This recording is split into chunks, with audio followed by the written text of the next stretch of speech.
ഇവിടാണല്ലോ വെച്ചത്.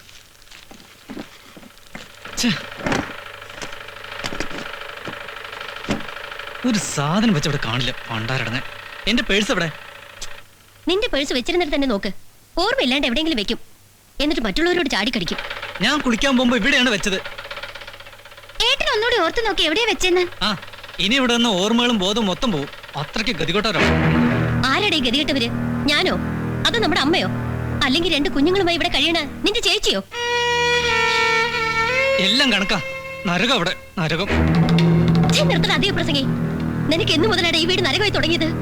3 നേരം ഒരു പണി എടുക്കാണ്ട് മൂക്കറ്റ തിന്നുമ്പോ നിനക്ക് നരകമായി തോന്നിയോ? നാണല്ലോ നിനക്കിത് പറയാൻ? ഇല്ല, എനിക്കില്ല. നാണം നിങ്ങൾക്കൊക്കെ ഉണ്ടല്ലോ, അത് മതി. ഇവിടുത്തെ കണ്ണീരും മറ്റുള്ളവരുടെ പരിഹാസം കേട്ട് ഞാൻ മടുത്തു. ഇനി എനിക്ക് വയ്യ. ഞാൻ ഇവിടുന്ന് പോവുക. എനിക്ക് എന്റെ അവകാശം കിട്ടണം, എന്റെ അച്ഛന്റെ സ്വത്തില്.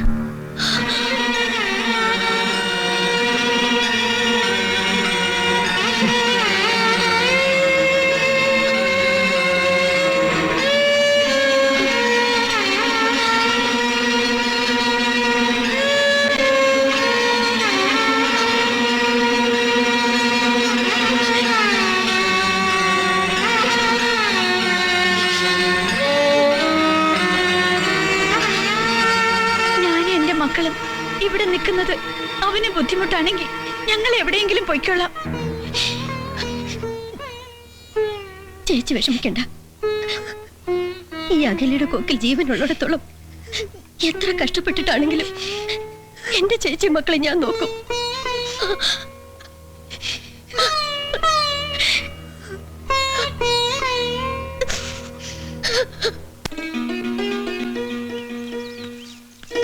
അച്ഛമ്മാവാ, എന്താ സഞ്ചിയില്?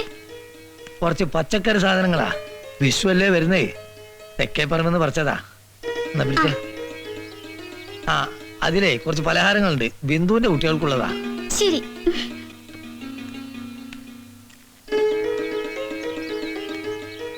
അപ്പോഴേ കുടിക്കാൻ കുറച്ച് തണുത്ത വെള്ളം എടുത്തോണ്ട.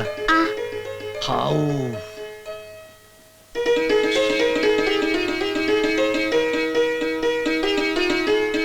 ആ, ഞാൻ പോലീസ് സ്റ്റേഷനിലും ഇലക്ട്രിസിറ്റി ഓഫീസിലൊക്കെ പോയിരുന്നു. മരണ സർട്ടിഫിക്കറ്റ് അവർ അയച്ചു കഴിഞ്ഞു. ഇനി അത് പാസ്സായി വരണമെങ്കിൽ കാലം കുറച്ച് പിടിക്കും. വേണ്ടാത്ത പണിയാണല്ലോ അവൻ കാണിച്ചേ.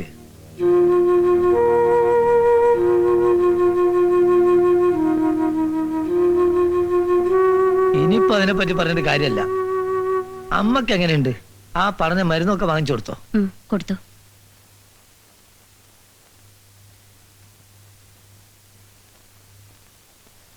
ഓഫീസ് കയറി ഇറങ്ങുമ്പോഴാണ് അതിന്റെ വിഷമം അറിയണത്. മന്ത്രിമാരോ MLA മാരെയോ കണ്ട് കാര്യം പറയണമെന്ന് വെച്ചാ തൊട്ടതിനും പിടിച്ചതിനും ഒക്കെ കാശാ. അതൊക്കെ കിട്ടുമ്പോ കിട്ടും അച്ഛമാവ. ഇപ്പൊ അതിനെ കുറിച്ചൊന്നും ആലോചിക്കണ്ട. എവിടാ രമേശൻ? അവന്റെ കാര്യമൊന്നും പറയണ്ട. ഭാഗം വേണം പോലും. എവിടാ തമ്മാടി? അവന്റെ കരണം ഞാൻ അടിച്ചു പൊട്ടിക്കും.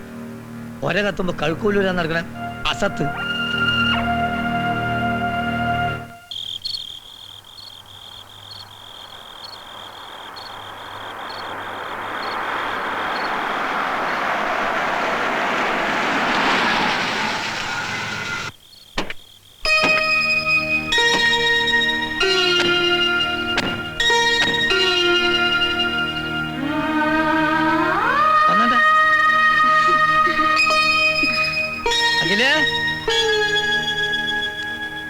ധാരാ വന്നിരിക്കുന്ന നോക്കിയാട്ടെ.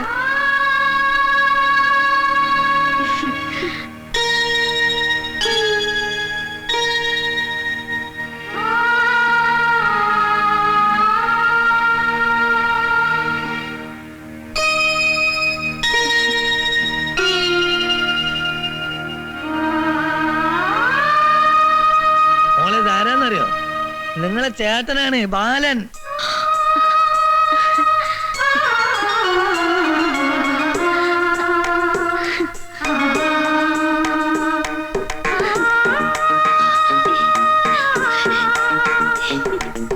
അതെ, നമുക്ക് അകത്തേക്ക് ഇരിക്കാം. വരൂ.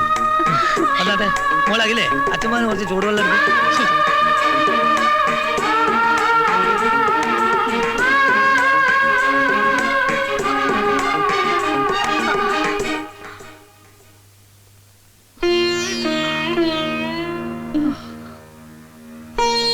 അമ്മേ, മോനെ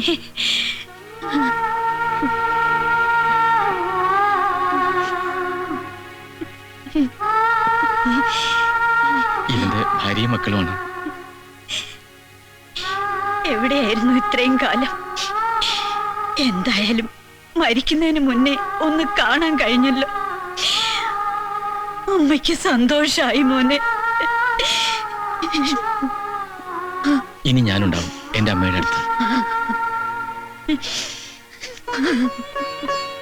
ഒക്കെ ഞാൻ അറിഞ്ഞു. ഒരുപാട് കണ്ണീര് കുടിച്ചു അല്ലേ? ഇനി എന്ന് ഏട്ടനുണ്ടാവും. സമാധാനിരിക്കും. കഴിഞ്ഞതൊക്കെ കഴിഞ്ഞു. സമാധാനിക്ക. എവിടെ രമേശൻ? അവന്റെ കാര്യം പറയാതിരിക്കുക നല്ലത്. വഴിവിട്ട് പോക്ക. എല്ലാം ശരിയാവും. ഇത്രയും ദൂരം യാത്ര ചെയ്ത് വന്നതല്ലേ, പോയി കുളിച്ച് എന്തെങ്കിലും കഴിക്കാൻ നോക്ക്. ചെല്ലു മോളെ.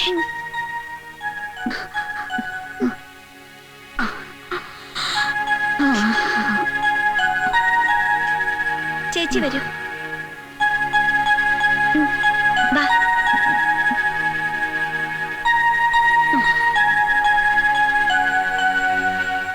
രാത്രി തന്നെ കിട്ടിയ തീവണ്ടിയിൽ കയറി.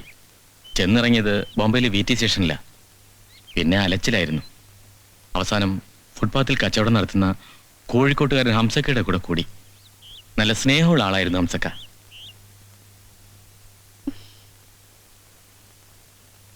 വലുതായപ്പോ ഹംസക്ക തന്നെ ഒരു മാർവാടിയുടെ സോപ്പ് കമ്പനിയിൽ ജോലി വാങ്ങി തന്നു. അവിടെ ജോലി ചെയ്തിരുന്ന ഒരു തൃശ്ശൂർക്കാരൻ രാഘവൻ ഉണ്ടാക്കി തന്ന കല്യാണ ഞങ്ങളുടേത്. എനിക്ക് നീ വന്നപ്പോഴാ സമാധാനായത്. ഇനി അച്ഛന്റെ സ്ഥാനം നിനക്കാ. എനിക്കറിയാം അച്ഛമ്മേ, ഈ വരവും പ്രതീക്ഷിച്ചതല്ല. ഞാൻ പറഞ്ഞ രാഘവനും കുടുംബവും വിഷുവിന് വീട്ടിൽ പോകണമെന്ന് പറഞ്ഞപ്പോഴാ എൻ്റെ ഉള്ളിൽ വീട്ടിൽ വരാനുള്ള മോഹം ഉണ്ടായത്. അത് പറഞ്ഞപ്പോ ഇവളുടെയും കുട്ടികളുടെയും സന്തോഷമൊന്ന് കാണേണ്ടതായിരുന്നു. അത് പിന്നെ അങ്ങനെ തന്നെ അല്ലേ. അച്ഛന്റെ മരണത്തിന് ശേഷം ആകെ തളർന്ന കുടുംബത്തിന് പിന്നൊരാശ്വാസം അഖിലയായിരുന്നു. അച്ഛന്റെ ജോലി ഇട്ടുകൊണ്ട് കുടുംബം പട്ടിണിയായില്ല. എല്ലാ ഭാരം അവൾ സ്വയം ഏറ്റെടുക്കുകയായിരുന്നു. ഇല്ല, ഇനി അത് വേണ്ടി വരില്ല അച്ഛമ്മേ. അവൾ ഇനി കഷ്ടപ്പെടാൻ പാടില്ല. ഇനി കുടുംബം നോക്കേണ്ടത് നീയാണ്. ഇനിയും ആ കുട്ടിയുടെ കണ്ണീര് ഈ തറവാട്ടിൽ വീഴരുത്. അത്രയ്ക്ക് പാവാണ് ആ കുട്ടി. മറ്റുള്ളവർക്ക് വേണ്ടി സ്വന്തം ജീവിതം പോലും മറന്നവളാണ് അവൾ. ഇല്ല, ഞാൻ നടത്തും എൻ്റെ അനുജത്തിന്റെ കല്യാണം. ഒരച്ഛന്റെ സ്ഥാനത്ത് നിന്ന് ഞാൻ അതെല്ലാം ചെയ്യും അച്ഛമ്മേ. മതി, എനിക്കത് കേട്ടാ മതി.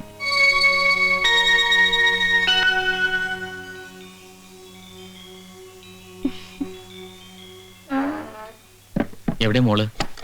അവര് ബിന്ദുവിന്റെ മക്കളോടൊപ്പം കിടക്ക. അവർക്കിവിടെ ഇഷ്ടായി. സത്യത്തിൽ നിങ്ങളോട് എനിക്ക് വെറുപ്പ് തോന്നുന്നുണ്ട്. എന്തൊരു പാവ ആ പെൺകുട്ടി. തങ്കം പോലത്തെ ഈ കുടുംബത്തെ വിട്ട് എന്തിനാ നിങ്ങൾ ആ നഗരത്തിലെത്തിയത്? കണ്ടില്ലേ ഓരോന്നിന്റെയും കണ്ണീരും വേദനയും. ഇതിന്റെ പാവം നിങ്ങൾ എവിടെ കൊണ്ട് തീർക്കും? എനിക്ക് ആ അമ്മയുടെ മുഖം കാണാൻ വയ്യ. ഇല്ല, കഴുകിയാൽ തീരാത്ത പാവമൊന്നുമില്ല കാർത്തികേ. ഇനി എൻ്റെ അനുജത്തി കഷ്ടപ്പെടില്ല. ഒക്കെ ഞാൻ നോക്കി നടത്തും. ഞങ്ങൾക്ക് സന്തോഷായി മോനെ. എല്ലാം ഒന്ന് കലങ്ങി തെളിഞ്ഞല്ലോ. എല്ലാം ദൈവവിധിയാണ് അമ്മേ. അല്ലെങ്കിൽ ഒന്ന് തലിയതിന് മാത്രം നാടുവിട്ട് പോണോ? അച്ഛനുണ്ടായിരുന്നെങ്കിൽ കാലിൽ വീണ് മാപ്പപേക്ഷിക്കായിരുന്നു. എന്നെ ശപിക്കുന്നുണ്ടാവും. ഇനിയിപ്പോ അതൊന്നും പറഞ്ഞിട്ട് കാര്യമല്ല. അപ്പൊ എല്ലാം പറഞ്ഞതുപോലെ ഈ മാസം തന്നെ നല്ലൊരു മുഹൂർത്തം നോക്കി കല്യാണം നടത്താം. എന്താ സന്തോഷായില്ലേ? ഒരു പെണ്ണ് കാണാന്ന് ചടങ്ങില്ലേ? ആ നിയമം തെറ്റിക്കണ്ട.